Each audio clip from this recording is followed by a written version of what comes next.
Il est écrit dans le livre des Écritures, notamment dans Jean 4, verset 13, « Celui qui boira de l'eau que je lui donnerai n'aura jamais soif. Mais l'eau que je lui donnerai deviendra en lui une fontaine d'eau qui jaillira jusque dans la vie éternelle. » C'est certainement de ce passage biblique que le député de Lumumba 1, l'honorable Louis-Gabriel Missatou, s'est inspiré, offrant ainsi aux populations de sa circonscription électorale des fontaines d'eau qui leur permettront de s'approvisionner au quotidien en eau potable, source de vie. Après la dernière offerte au mandant du compte 31 juillet, une 4e sur les 8 promis vient de voir sa pierre être posée aux grandes dames des populations et vendeurs du CQ 119 en liesse. Nous avons aujourd'hui fait cette descente parlementaire au quartier qui concernait 2 quartiers 116 et 117, mais qui a été précédée d'abord de la pose de la première pierre du forage que nous allons ériger au marché de Timbamba tel que nous l'avions promis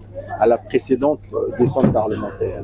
Donc d'ici 3 semaines, 1 mois, nous viendrons, nous vous inviterons pour l'inauguration de ce forage qui sera offert aux populations du quartier 119, donc en plein marché de Timbamba.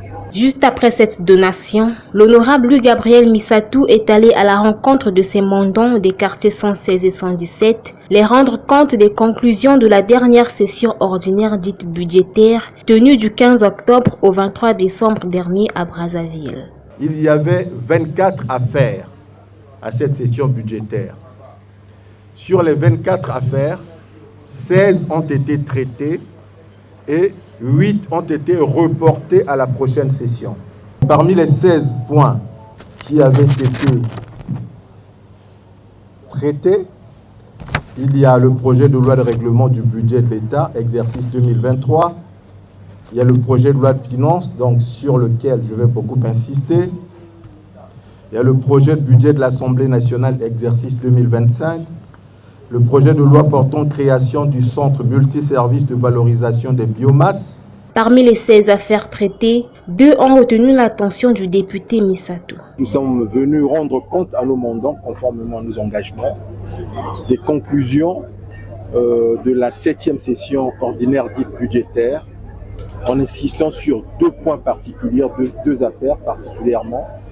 Le vote de la loi de finances 2025, avec l'adoption du budget qui s'élève en recettes à la somme, si ma mémoire ne me trahit pas, de 2519 milliards 260 millions et en dépenses à la somme de 1946 milliards de francs CFA. Donc ce sont les ressources de l'État qui permettront son fonctionnement normal et régulier. Nous avons également insisté sur le vote de la loi relative à l'âge du départ à la retraite des agents relevant du Code du travail, qui permet de concilier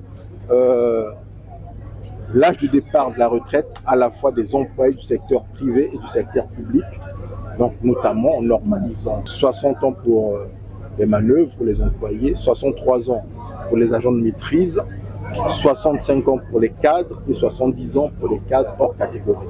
Comme de coutume, le député du peuple s'est prêté à l'exercice de questions-réponses avec les mandants, question d'apporter plus de lumière aux différentes préoccupations.